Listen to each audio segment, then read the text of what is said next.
오늘 국민의힘은 공무원 사찰 불법행위 신고센터를 당 홈페이지에 개설하였습니다. 공무원의 PC, 핸드폰을 사실상 강제 열람하는 행위, 열람 거부 시에 인사조치 등을 거론하며 협박하는 행위, 직장 동료의 고발을 유도하는 행위는 모두 위헌이고 불법입니다. 이재명 정부가 내란몰이를 위해서 헌법상 영장주의 원칙을 완전히 무시하고 공무원의 인권을 침해하는 모든 불법 행위에 대하여 공직자들의 제보를 받아 적극 대응하겠습니다. 국민의힘은 공무원들의 기본권을 지키기 위해 함께 싸우겠습니다.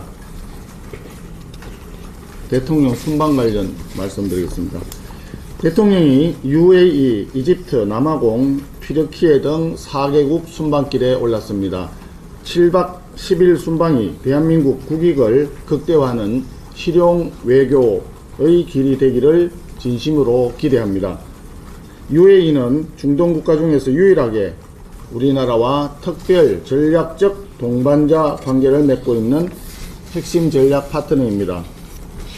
특히 원전 산업에 있어서 굉장히 중요한 협력 파트너입니다. 2009년 이명박 정부 당시 우리나라가 20조 원 규모에 달하는 원전 건설을 수주한 곳, K원전 수출 1호가 바로 UAE의 바라카 원전입니다. 2021년 바라카 원전 1호기를 시작으로 지난해 4호기까지 순차적으로 원전 상업 운전이 시작되었습니다. 한편 우리 정부는 바라카 원전 5호기부터 8호기까지 4호기의 추가 수주에 올해 공들여 왔습니다. 이번에 이재명 대통령의 UAE 국빈 방문을 계기로 해서 바라카 원전 추가 수주라고 하는 낭보가 날아오기를 국민과 함께 기대합니다. UAE는 약 1조 8천억 달러에 달하는 막대한 자금을 운용하는 4대 국부 펀드를 보유한 나라입니다. 대한민국의 탁월한 원전 기술과 UAE의 풍부한 자금이 결합되어 미국 트럼프 행정부에서 추진하는 원전 르네상스 프로젝트에 부합하는 원전 협력 사업을 만들어낸다면 큰 시너지 효과를 기대할 수 있을 것입니다. 국내에서 사실상 시작된 탈원전 시즌2 기조가 바라카 원전 추가 수출에 악영향을 주지 않기를 희망합니다. 또한 UAE와의 방산협력은 크게 기대되는 분야입니다. 2011년 이명박 정부 당시 아크 부대 파병 이후 양국은 꾸준히 국방 방산 협력을 강화해 왔습니다. 특히 대한민국의 자랑인 초음속 전투기 KF-21의 UAE 도입과 공동 연구개발 참여를 위한 사전 협의가 상당히 진척된 것으로 알려져 있습니다. 이번에 이재명 대통령 순방 기간 동안 KF-21의 UAE 수출 MOU가 체결된다면 국가적으로 큰 성과가 될 것입니다. 물론 구속력 없는 MOU이고 게다가 우리가 돈을 받는 입장인데 이걸 국회에 비준해달라고 요청하거나 특별법을 만들겠다고 하시지는 않겠지요.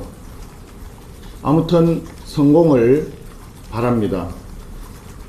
또한 최근에 폴란드 수출에 성공한 K2 전차라든지 수리온 헬기 등 세계적으로 뛰어난 우리나라의 방산 물자들에 대해서도 UAE가 상당한 관심을 가지고 있는 것으로 알려져 있습니다. 이번 국빈 방문을 계기로 K방산 수출이 더욱 확대되기를 국민과 함께 기대합니다.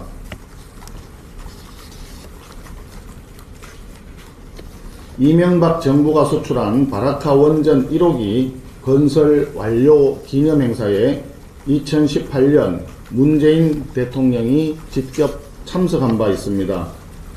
UAE와의 원전, 방산협력은 여야나 정파를 떠나 대한민국의 국익을 위해서 초당적으로 응원하고 있다는 말씀을 드립니다. 다만 한 가지 아쉬운 점이 있습니다. 현재 이재명 대통령이 국빈 방문 중인 UAE는 대사가 공석입니다. 그리고 남아공의 G20 정상회의에 참석을 하실 텐데 G20 국가 중에서 인도네시아, 사우디아라비아, 프랑스, 케냐, 호주, 잘못 말씀드렸습니다. 프랑스, 캐나다, 호주 이렇게 5개국 대사가 여전히 공석 상태에 있습니다. 주재국의 대사의 존재 여부는 곧 대한민국의 외교력과 직결된 사안입니다. 미국 조지아주 우리 근로자 체포 사건과 캄보디아 청년 고문 사망 사건에서 보듯이 외교관 부재의 결과는 재외국민 안전의 증발로 나타납니다. 이재명 대통령께서는 주요국 대사 공석 사태를 조속히 마무리 지어주길 촉구합니다. 짧게 관세 협상 관련해서 말씀드리겠습니다. 정부 여당에서는 한미 관세 협상과 관련해서 법적 구속력이 없는 MOU이다. MOU를 국회에서 비준하면 우리 스스로 족쇄를 찬다라고 얘기를 합니다. 그런데 MOU가 구속력이 없다고 하면 왜 구속력이 있는 특별법을 만들어야 되는지 이해할 수 없습니다. 일본도 대미투자 특별법을 만들지는 않은 것으로 알고 있습니다. 결국 법적 구속력이 없는 MOU를 체결하고 법적 구속력 있는 특별법을 제정한다는 이 부분이야말로 모순의 극치입니다. 정부 여당의 현명한 판단을 기대합니다. 사례를 말씀드리겠습니다. 1988년 한미 간의 전략 물자 및 기술자료 보호에 관한 MOU를 체결했고 이를 국회가 비준한 선례가 있습니다.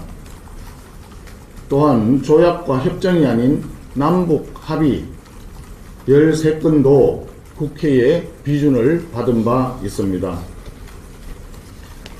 지금 야당이 비준을 요구하는 것은 MOU 체결에 대해서 반대하거나 파기하겠다는 취지가 전혀 아닙니다. 국민의 막대한 세금을 건 협상을 하고 있고 국민 경제에 심대한 부담을 지우고 있기 때문에 정부가 마음대로 임의로 판단하기보다는 국민의 대의기관인 국회에서 올바른 검증 선례를 남기고자 하는 것입니다.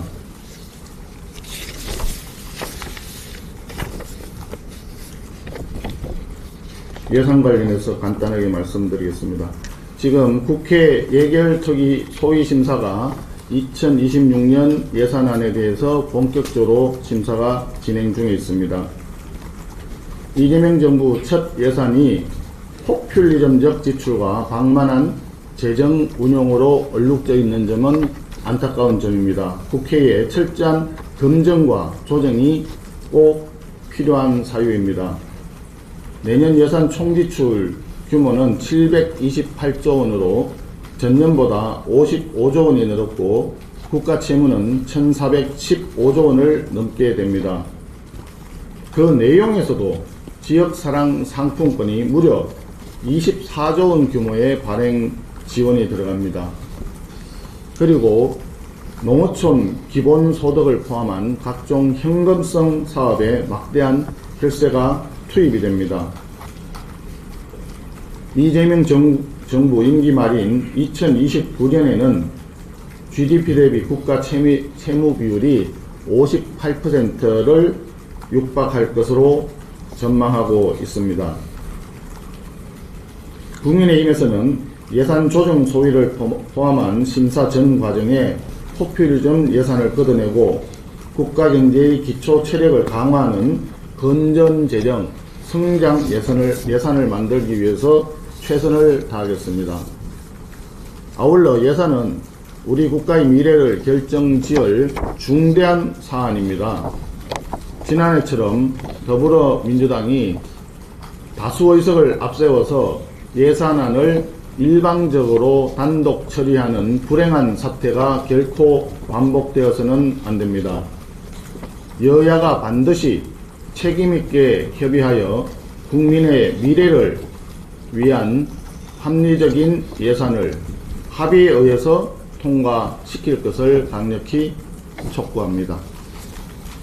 이상입니다. 예, 질문 있으신 분 질문하시죠. 예. 이재현입니다. 오늘 운영이 예정되어 있는데 특활비 관련해서 여야가 의견이 있어서 이에 대한 입장. 예, 그것은 알고 있는 그대로입니다. 대통령실 예산에서 특활비가 왜 필요하냐, 특활비가 없다고 국정이 마비되냐라고 주장했던 더불어민주당이 정권이 바뀐 이후에 또 일방적으로 추경을 통해서 특활비를 다시 살려놓고, 그러면 어느 쪽이 진실인지 진심인지를 국민들께 좀 알려야 됩니다. 특활비가 없어도 국정이 마비되냐며 불필요하다고 삭감을 했다면 이번 정부 대통령실에서도 특활비는 필요가 없는, 그것이 없어도 국정이 전혀 마비되지 않는 낭비성 예산이 되는 것입니다. 그러면 당연히 삭감을 해야 되지 않겠습니까? 또 꼭 필요한 사항이라면 과거에 그런 말을 했고 특활비를 일방적으로 감행했던 부분에 대해서 국민께 사과하는 것이 마땅히 도리다, 그렇게 생각합니다. 예, 또 다른 분 혹시? 네. 대표님, 중앙일보 박준규입니다. 어제 박민영 대변인님 말씀 관련해서 장동현 대표님이 엄중 경고를 하셨습니다. 그런데 자당 의원이 자당 대변인을 고소하는 이런 좀 이례적인 사건까지 벌어져서 정치권에서는 비판을 하는 목소리 듣는 반면에 박민영 대변인님이 이렇게 사과하고 책임지는 모습 그런 거는 괜찮다 이런 말씀도 하셨어요. 어제 그 상황에 대해서 어떻게 보고 계시는지, 앞으로 어떻게 수습해 나갈 것인지 말씀 부탁드리겠습니다. 예, 첫째로 당내에 있었던 일을 가지고 지나치게 과다하게 언론에서 반응해 주시는 부분에 대해서는 제가 조금 자제해 주시기를 부탁드린다는 말씀을 드립니다. 본인이 이 사과의 뜻을 밝혔고 또 당대표가 엄중 문책을 했기 때문에 아마 그렇게 정리되지 않을까 싶고, 그리고 원내 대표로서 당대표가 이미 엄중하게 질책을 했는 사안에 대해서 추가적으로 왈가왈부하는 것은 조금 적절치는 않아 보이는 측면이 있다는 점을 말씀드리겠습니다. 아니, 전남국도 부사입니다. 지금 민주당에서는 총리실 당 원내까지 나서서 서울시에 대해서 좀 파장 공세 하는 모양새거든요. 근데 국민의힘은 소대적으로 대응 화력이 좀 상속 포기에 집중된 모양새 같아서 이런 상황 좀 어떻게 보시고 좀 어떻게 하실 계획이십니까? 김민석 총리는 보니까 현재 상황은 국무총리로서 국정을 챙기기보다는 본인이 스스로 서울시장 수준이다라고를 하는 것을 자인하고 다니는 것 같습니다. 굳이 서울시에서 진행하는 지방 사무에 관해서만 시시콜콜이 감나라 배나라 하는 자세는 국정 전체를 총괄해야 되고 1인지하 만인지상이라고 과거에는 그런 말도 있었는데 국무총리로서 적합한 그런 행동은 아닌 것 같습니다. 어떻게 본다면 상당히 그 사전 선거 운동에 가깝게 보여질 수 있고 선거 개입이라고 함으로써 공무원의 정치적 중립성을 위반하고 있는 측면이 다분히 있어 보입니다. 그렇게 생각을 한 국민들께서도 아마 그런 느낌을 받으시는 것은 사실일 거라고 생각을 합니다.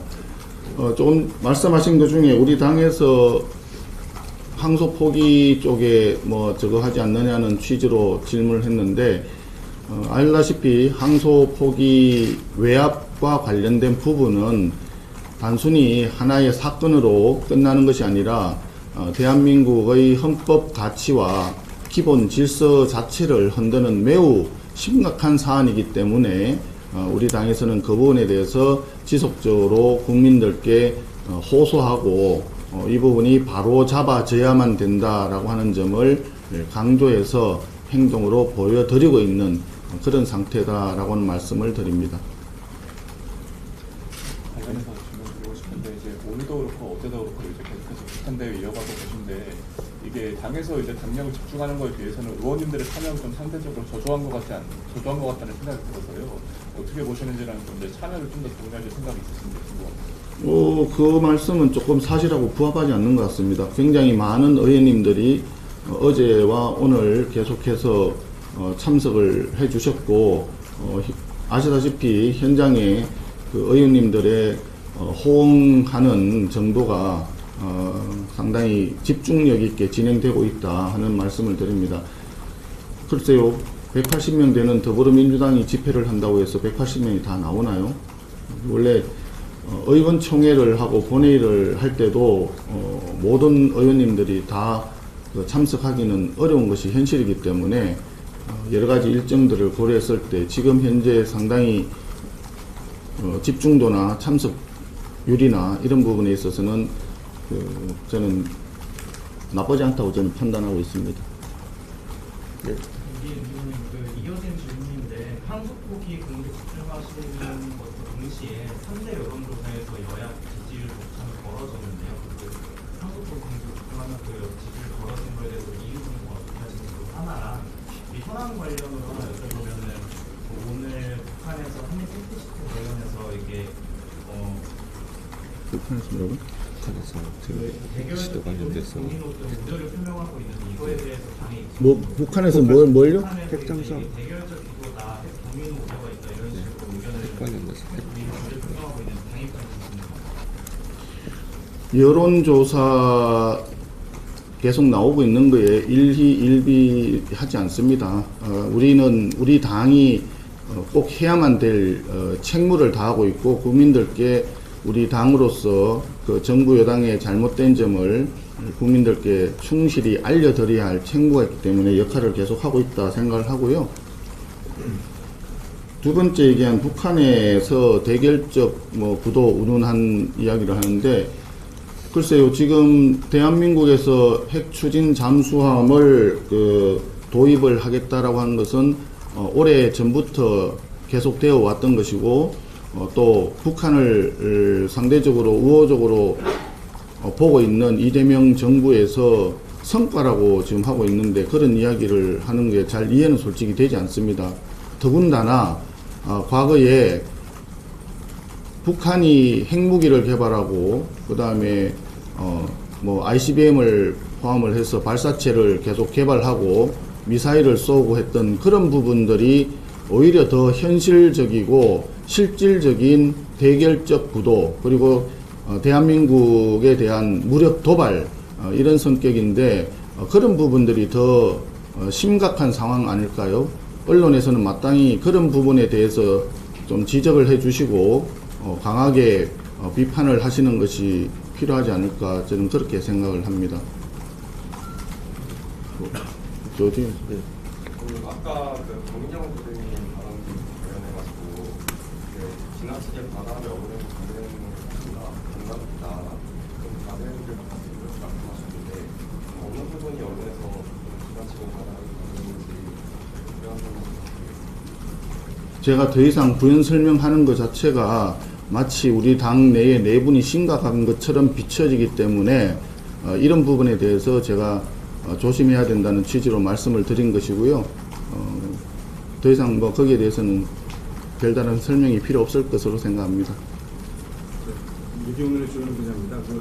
그 관련해서 한 가지만 더 여쭤봤으면 하는데, 그 박민영 대변인 김혜지 의원에 대해서는 장애 비하 발언한 거에 대해서 이렇게 엄중 경고하는 정도로 그칠 사안이 아니라 그 당시 그 사퇴시켜야 된다는 그런 목소리도 있는데, 그 부분에 또 어떻게 생각하시는지 여쭤보고 싶고, 그렇게 한 이유가 그 이제 친윤이고 그분이 이제 친한에 대한 저격수여서 그렇게 좀 사실상 반대하게 한 거 아니냐라는 이런 해석들도 있는 것 같아서 어떻게 보시냐면. 지금 같은 질문을 계속 하고 있는데요. 이렇게 질문을 하는 것 자체가 왜 국민의힘에서 노력하고 있는 여러 가지 일들 중에서 굳이 자그마한 서로 간의 어떤 내부적인 일을 가지고 이렇게 오랫동안 집착해서 이걸 기사화하려고 하느냐라는 점에서 제가 말씀드린 겁니다. 당직 부분에 대해서는 당대표께서 판단하실 일이고, 여기서 친한 친윤이 왜 나온지 저는 이해할 수가 없다는 말씀을 드립니다. 국정조사 관련해서 여야 만남도 예정돼 있는데 협의가 어렵다는 장면 나오고 있고, 여기에 대한 보관이 무엇인지 좀 듣고 싶고요. 또 하나는 지금 민주당에서 홍수포기 관련 사태에 불거지고 난 다음에 정형한 무치로 교자들도 들고 나오고 있고, 이런 전반적인 배경이 왜 이렇게 한다고 보시는지 예, 항소 포기 외압 사태는 정말 심각한 사안입니다. 말씀드렸지만 단군일의 최대의 부동산 개발 비리 사건인데 7,800억입니다. 무려 7,800억. 7,800억에 달하는 그런 그 비리 범죄 수익인데, 항소 포기로 인해서 더 이상 이것을 국가에서 환수할 수 있는 방법이 없어진 사안입니다. 앞서 이 부분에 대해서 이미 장 대표도 여러 차례 얘기했지만, 항소 포기를 함으로써 환수할 수 있는 것을 환수를 못하게 만든 것 자체가 또 다른 배임이 될 수 있다라는 취지로 얘기를 했지 않습니까? 그리고 대장동 사건 개발 사업 자체는 본인이 직접 설계를 했다라고 아주 자랑스럽게 이재명 대통령이 직접 얘기를 했었습니다.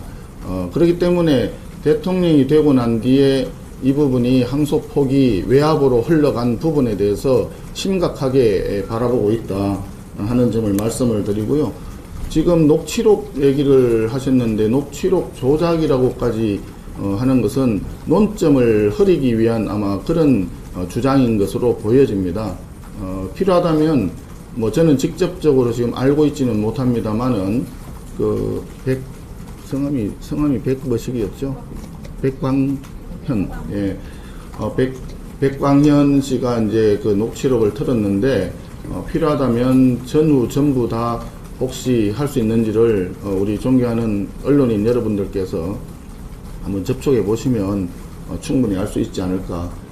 그것을 진실이 두려워서 그것이 조작되었다라고 덮어 씌우려고 하는 그런 시도 자체가 이 대장동 사건의 심각함, 항소 포기 외압이 얼마나 심각한가, 이 부분을 지우기 위한, 범죄 지우기 위한 어떤 작전의 하나로 이해할 수밖에 없는 거 아닌가 하는 생각이 듭니다.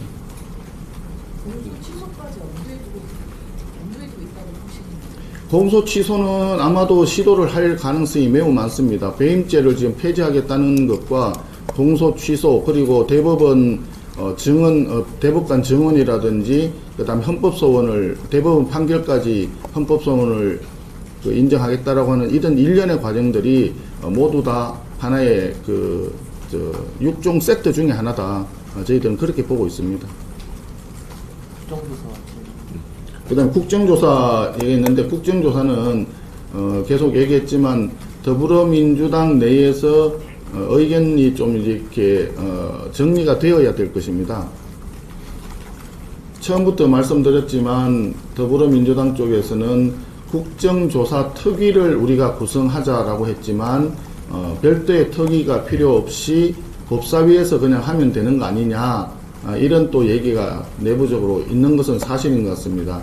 그 말은 다시 말하면 국정조사를 하자라고 먼저 더불어민주당이 얘기는 했지만 내심의 마음은 이거 별로 하고 싶지 않은데 라고 하는 것과 마찬가지인 것 같습니다. 알다시피 법사위는 위원장이 독단적으로 위원회를 계속 운영을 함으로써 우리 당 간사도 지금 지명을 안 해주고 있고, 우리 당 의원님들의 발언 때는 임의로 발언을 중간에 끊어버린다든지 또 퇴장 명령을 한다든지 충분한 안건에 대한 토의나 협의 자체가 안 되는 상황입니다.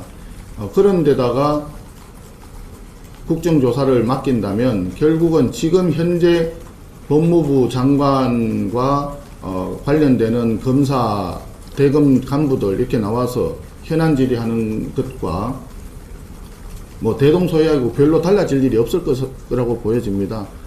그렇기 때문에 국정조사를 먼저 얘기를 해놓고는 막상 국정조사를 실시하기에 자기들이 부담이 된다라고 생각해서인지 그것을 유야무야 시키려고 하는 그런 취지에서 더불어민주당 일각에서 주장하는 바가 아닌가 생각을 합니다.